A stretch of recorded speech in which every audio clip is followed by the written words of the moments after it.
Nakaluto na sila ng talong, hotdog at saka itlog na yun. At ayan, umagahan na po tayo mga kitsize.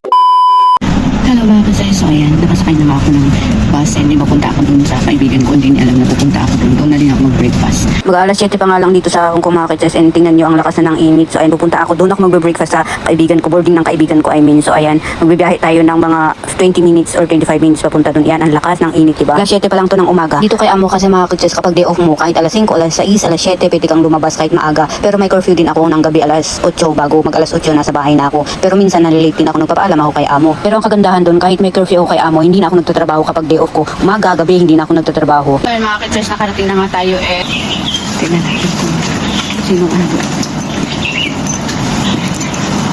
Naabutan ko nga silang nagluluto. Ayan, hindi ko daw in-inform kaya late na daw silang nagluto.